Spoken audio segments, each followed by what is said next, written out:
is everybody today? This is Ramina Zarm, licensed clinical social worker and owner and operator of Flex to Success Clinical Rehabilitation Services. And today I'm going to do a video on reactive attachment disorder, also known as RAD. So, reactive attachment disorder is a pattern of markedly disturbed and developmentally inappropriate attachment behaviors in which a child rarely prefers to seek out a caregiver, or in particular a primary caregiver, for comfort, support, protection, and nurturance. So this is very important because a lot of times children exhibit signs of this disorder and it kind of goes unnoticed because people think that the kid's just going to phase out of it or grow out of it. So I want to make sure that I help everyone be as informed as possible, because I want you guys to know the signs and symptoms, and when you see these signs and symptoms in children, don't take it lightly and don't think that a kid's just going to grow out of it or shake it off. It usually doesn't happen that way, and this particular disorder, when it's diagnosed, and it can be diagnosed as early as 5 years of age, a lot of times children will end up with substance use problems as a result of this condition. They will end up with misdiagnoses of things like autism spectrum disorder because of the similarities between the two. And they have a higher chance of ending up in institutions such as jail or substance use rehab. Also, they have very, very, very impaired social relationships from childhood all the way through adulthood. So signs to look for with RAD, or reactive attachment disorder: they avoid eye contact. That's a big one. It's excessive. It's not like they make it sometimes and then don't make it other times. They are, as soon as you try to make eye contact with them, they avoid you. It's pretty noticeable and pretty obvious when someone is experiencing RAD symptoms when it comes to eye contact. They are uninterested in interactive games or playing with toys. So they'll just refuse to have anything to do with, a group game where, a mom and a dad and a sister, so to, hypothetically speaking, is playing a game. They will go in their room, isolate. They will want nothing to do with the social interaction. It's almost like they're allergic to it. They will reject efforts to be calmed, soothed, or to connect. So a lot of times we'll pick up our children and we'll try to make eye contact with them. We'll try to make funny faces to them to try and make them laugh. We will try to play with them to try to connect with them and help them feel comfortable around us, on a socio-emotional level. Children with RAD will not react kindly to that type of attention. It will make them feel very uncomfortable, and they might even hit you for doing it.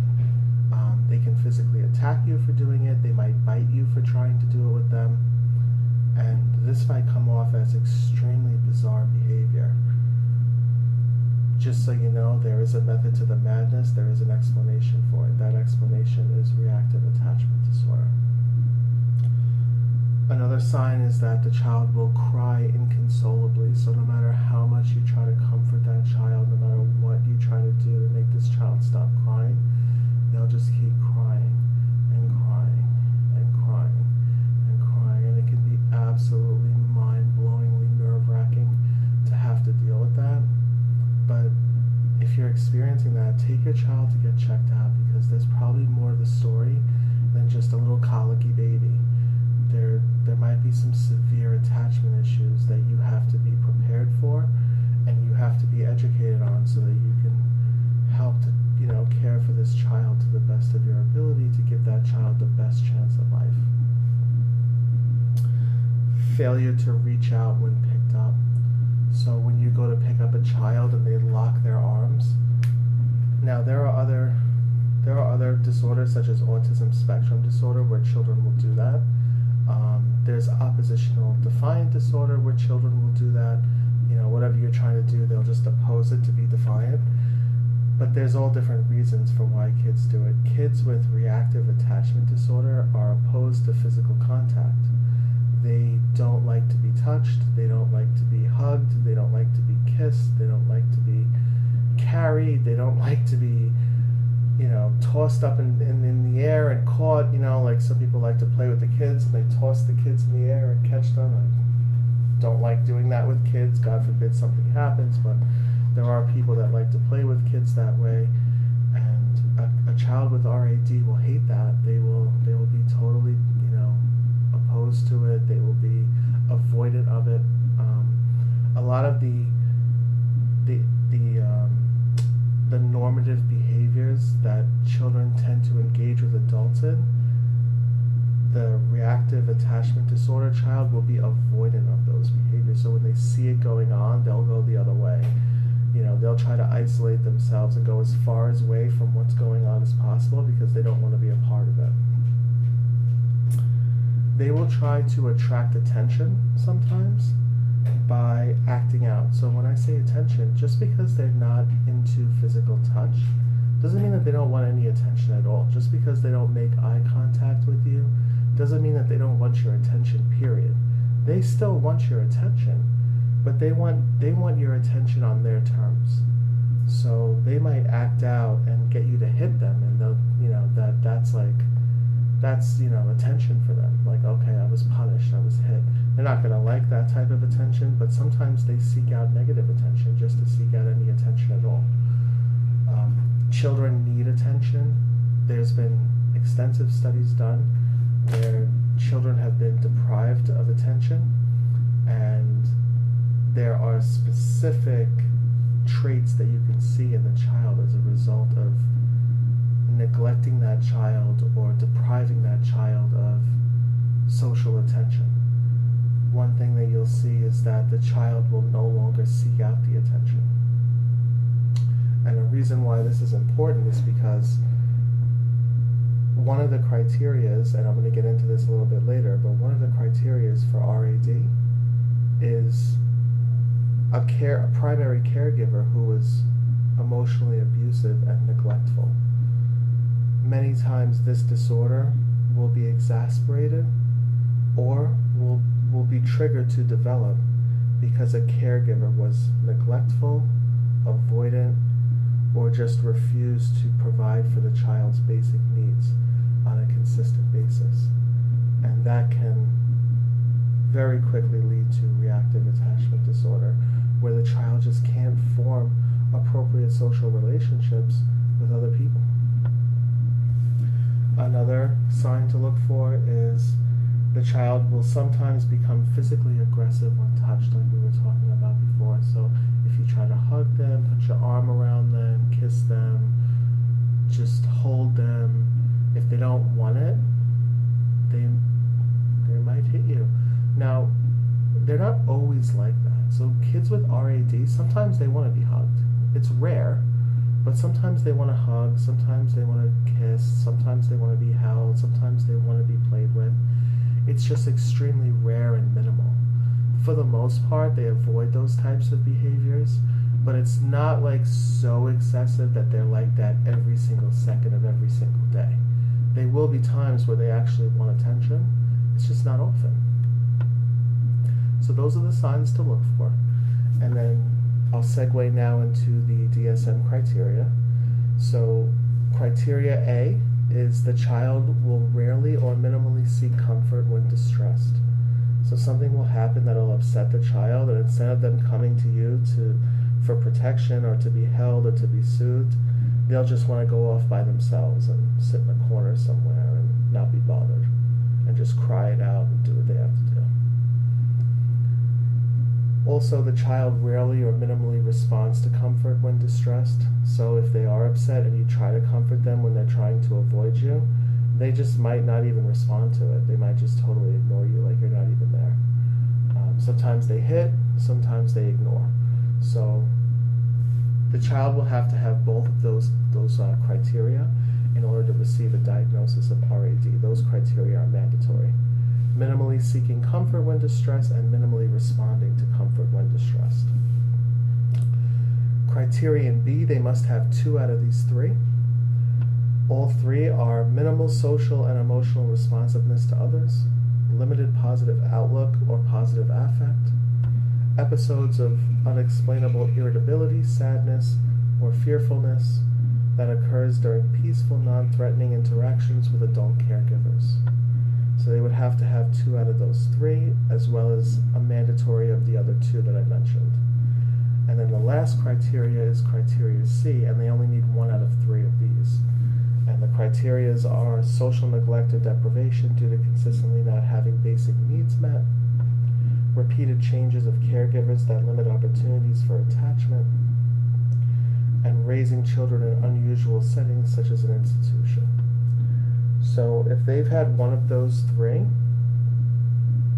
then you can make a diagnosis for reactive attachment disorder, as well as 2 of 3 out of B and both of criterion A. Couple interesting things to note.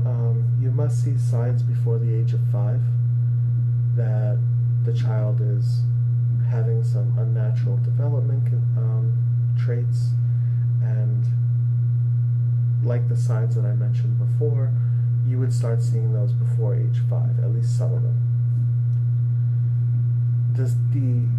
The signs and symptoms must be evident for at least 12 months. That's important as well for the diagnosis. And lastly, the child must be exhibiting at least a developmental age of 9 months or more. Different comorbidities that exist with reactive attachment disorder. So we talked about substance use disorder, that a lot of kids that have RAD, they have a very high chance of using drugs later on in life.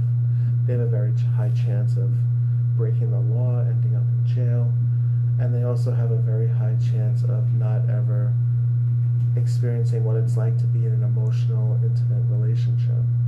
So these kids are your loners.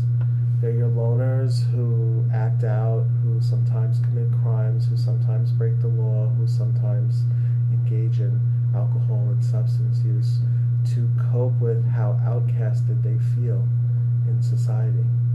It's funny because a lot of times you'll hear people say, "Oh, why did that kid shoot up the school? Did he not have enough hugs?" Like, people will say like funny things like this, and I don't think that people realize how true that is. A lot of times, children who do things like that, who shoot up schools, who act out violently, who have a strong focus on violence, a lot of times it's because the way they were raised, and they just don't have the capacity to develop positive, healthy, emotionally connected, social relationships. They just don't have the capacity to do it. So then what happens? Over time, it intensifies, and then all of a sudden, they're acting out so violently and so aggressively, and they're breaking the law, and their consequences are so much more intense now because the behavior has escalated so much, the disorder, the condition has escalated so much that now they're putting themselves in a position where they could be doing life in prison or extensive jail time, or they could have their whole lives from it. Teaching these kids how to comply with rules and regulations, structured behavioral therapy is probably the best way to go with kids like this. They're not going to understand how to be empathetic. That's going to be very difficult for them because all their social relationships are impaired. So you don't want to go the route of trying to teach them to be normative. You want to go the route of meeting them where they're at. So, okay, you have a tendency to want to engage in these dysfunctional behaviors because you have this particular disorder and you meet these criteria.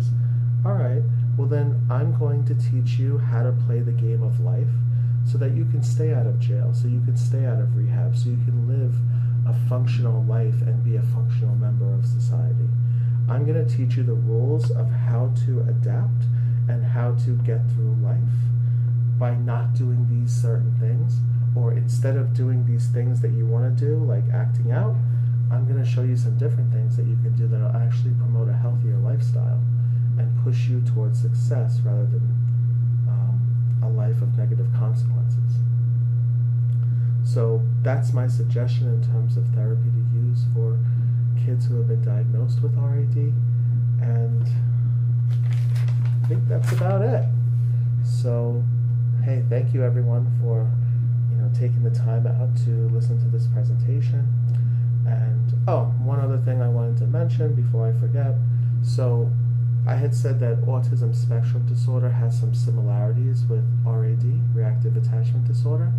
And here's a couple ways that you can figure out the difference. So many times kids who have autism spectrum disorder, they won't have the history of childhood neglect. They won't always have the child abuse component in their history. Now, histories are a very difficult thing to figure out when you're doing an initial biopsychosocial assessment. So aside from that, other similarities or other ways that you can tell the difference between an autism spectrum disorder and a reactive attachment disorder is the child will oftentimes not engage in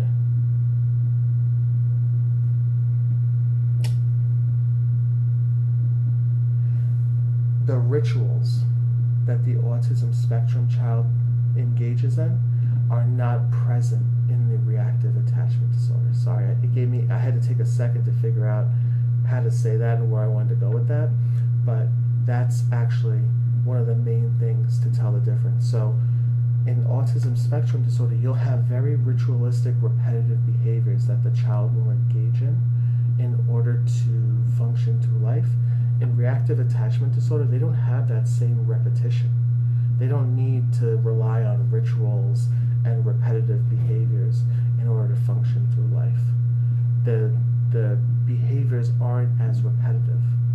So with reactive attachment disorder, they'll be like they won't want the physical contact, they won't want it, and then all of a sudden they'll want it. You see?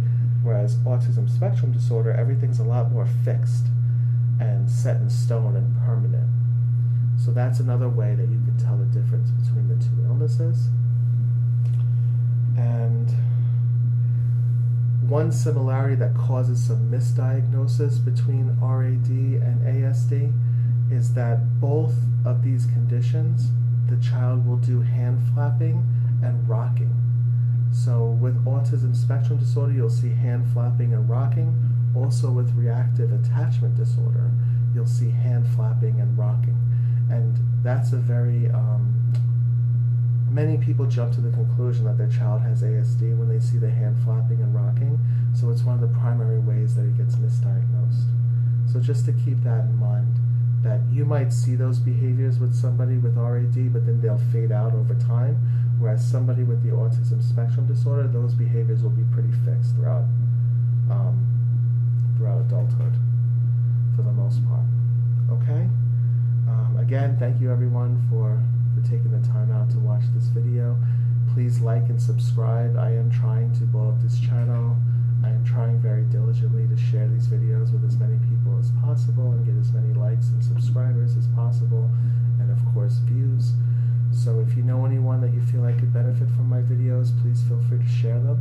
Please subscribe, please like, and if you have any comments or questions, please leave them in the comment section